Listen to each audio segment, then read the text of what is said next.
Halo pemirsa GPR TV dari Sabang sampai Maroke, dari Miangas hingga Pulau Rote. Bertemu lagi bersama saya Mona Azarinisa dalam program Kominfo Newsroom.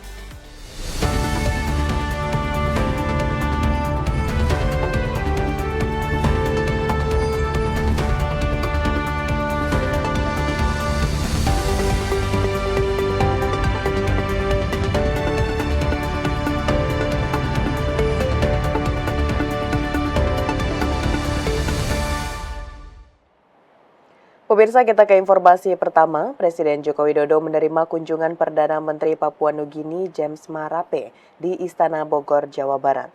Kunjungan Perdana Menteri Papua Nugini kali ini dalam rangka menjalin kerjasama bilateral mulai dari sektor pertahanan, perdagangan, pendidikan, hingga kesehatan.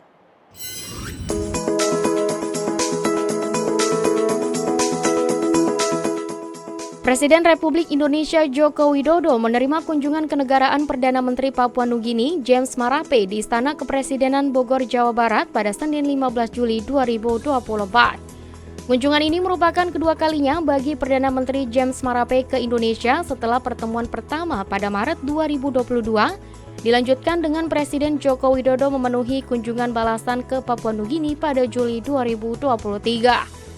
Dalam pertemuan tersebut, Presiden Jokowi menyampaikan penghargaannya atas dukungan Papua Nugini terhadap kedaulatan dan integritas Indonesia. Presiden Jokowi menyambut baik bergeliatnya kembali aktivitas perekonomian di perbatasan Indonesia-Papua Nugini seiring dibukanya perbatasan Skou-Wutung. Presiden juga menyatakan komitmen kedua negara memperkuat keamanan, keberlanjutan perdagangan, serta pembaharuan perjanjian kerjasama kesehatan dan pendidikan. Kerjasama ini dimulai hari ini dan listrik sudah menyala di Wutung pada hari ini. Selain itu, Indonesia juga telah berkomitmen untuk mendukung pembangunan PNG dan negara Pasifik lainnya, di mana berbagai program hibah telah dilakukan dan masih terus berjalan, seperti renovasi rumah sakit di Port Moresby, pembangunan fasilitas publik di West Sepik, dan yang kedua, terkait kerjasama kawasan Pasifik, PNG sebagai tetangga dekat dan mitra strategis Indonesia, Indonesia mengapresiasi dan terus mengharapkan dukungan PNG dalam meningkatkan kerjasama dengan Pasifik termasuk MSG dan PIF. Dan pemirsa, Presiden Joko Widodo menyatakan Indonesia telah resmi melakukan ekspor energi listrik ke Papua Nugini. Sementara itu, mulai hari ini listrik yang diekspor ke Wutung sudah dapat diterima oleh masyarakat setempat.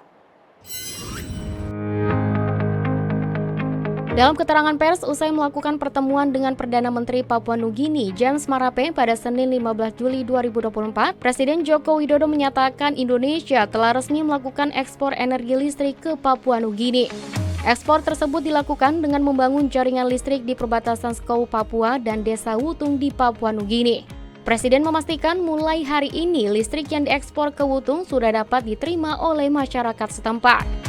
Terkait pembangunan jaringan listrik oleh PLN di perbatasan Skou Wutung, dapat saya sampaikan bahwa kerjasama ini dimulai hari ini dan listrik sudah menyala di Wutung pada hari ini. Sebelumnya, rencana ekspor listrik ke Papua Nugini tersebut merupakan bagian dari kesepakatan dalam kunjungan kerja Presiden Joko Widodo ke Papua Nugini pada tahun 2023. Saat itu disepakati PLN akan bekerja sama dengan PGN Power untuk memasok kebutuhan listrik di Desa Wutung dan Skou, yang mana dua daerah ini merupakan daerah perbatasan antara Indonesia dan Papua Nugini. Daya listrik yang dialirkan di Skou mencapai 6 MW, sementara itu kebutuhannya hanya 1 MW. Maka dari itu, sisa daya yang berlebih tersebut yang dialirkan ke Papua Nugini.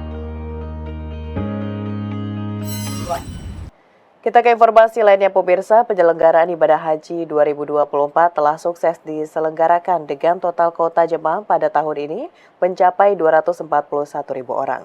Dirjen Penyelenggaraan Haji dan Umroh Kementerian Agama Hilman Latif mengungkapkan pihaknya akan terus memperkuat informasi agar memberikan layanan terbaik bagi para jemaah.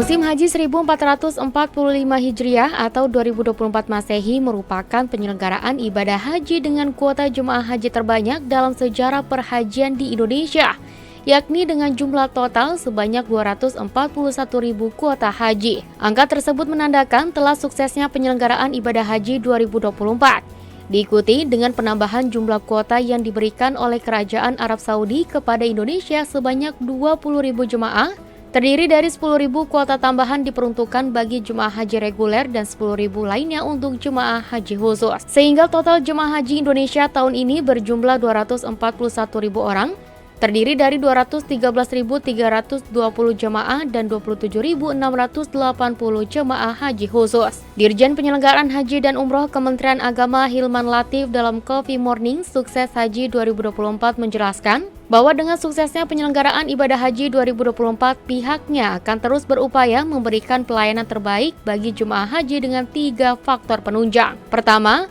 penerapan syariat istihaah sebelum pelunasan haji. Kedua, pengadaan fast track atau Mekah Road di 3 embarkasi dengan jumlah jemaah haji terbesar, yaitu embarkasi Jakarta, embarkasi Solo, dan embarkasi Surabaya. Dan faktor penunjang ketiga yakni inovasi murur, atau layanan ibadah haji bagi para jemaah dari Arafah yang hendak menuju Muzdalifah dan melanjutkan ke Mina diperbolehkan untuk tidak mabit atau menginap, sehingga jumlah jemaah yang mabit di Muzdalifah turun signifikan dan berimbas pada lancarnya proses mabit di Muzdalifah. Selain 3 inovasi yang signifikan di atas, berbagai inovasi lainnya juga dicanangkan dalam Sukses Haji 2024. Salah satunya dengan menerapkan tanajul yang akan disimulasikan pada penyelenggaraan ibadah haji tahun depan. Nah, karena itulah muncul murur gitu ya, yang relatif berhasil secara proses dan waktunya mengurangi kepadatan Muzdalifah. Tapi tentu masih ada catatan-catatan juga menurut kami ya, dari segi bagaimana evakuasi orang murur dan non murur, apa yang diskenariokan. Ada yang berjalan lancar, ada juga yang berbeda gitu ya. Nah, ini kami punya catatan juga untuk itu. Tapi insya Allah ini bisa kita teruskan ke depan dengan konsep yang lebih matang.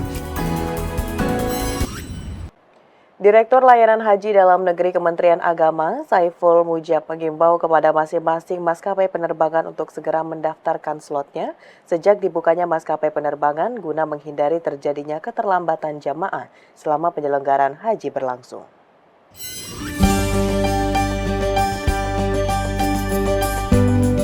Kementerian Agama memastikan pengurusan slot time penerbangan jemaah haji menjadi kewajiban maskapai. Ketentuan ini berespon terjadinya pengalihan slot time penerbangan untuk 46 kelompok terbang jemaah Indonesia gelombang 1 pemulangan. Sebanyak lebih kurang 18.000 jemaah yang berangkat pada gelombang pertama semestinya pulang melalui Jeddah. Namun karena maskapai gagal mendapatkan slot time di Bandara Jeddah, jemaah harus pulang melalui Madinah. Terkait dengan hal itu, Direktur Layanan Haji Dalam Negeri Kementerian Agama Saiful Mujab dalam Coffee Morning Sukses Haji 2024 yang digelar di Hotel Arya Duta Jakarta pada Senin 15 Juli menegaskan bahwa Kemenak tidak memiliki wewenang untuk mengajukan slot time penerbangan karena proses tata kelolanya dilakukan oleh masing-masing maskapai dengan otoritas penerbangan di Arab Saudi. Untuk itu Kementerian Agama pun mengimbau kepada masing-masing maskapai agar segera mendaftarkan slotnya sejak dibukanya maskapai penerbangan guna menghindari terjadinya keterlambatan jemaah selama penyelenggaraan haji berlangsung. Kementerian Agama sudah mendorong sejak dibukanya terkait dengan maskapai untuk pengangkutan ini kita sudah mengajukan slot. Ya, mengajukan slot agar segera, karena slot ini kan tentunya akan berhimpitan dengan negara-negara lain. Nah, sementara kita punya slot yang harus banyak. Tahun ini kan 553 slot penerbangan. Akhirnya ternyata sampai akhir gelombang kedua pun Garuda harus menerbangkan kepulangan yang harusnya dari Jeddah tapi dari Madinah, dan kemarin sudah selesai. Dan masih ada beberapa catatan tentunya terkait dengan penerbangan. Jadi prinsipnya bahwa slot penerbangan bukan kewajiban Kemenak, tapi itu menjadi ranah mutlak ya kan kepada maskapai yang terus berkoordinasi dengan Garuda. Pemirsa, usai jeda pariwara, kami akan kembali dengan informasi lainnya. Tetaplah bersama Kominfo Newsroom.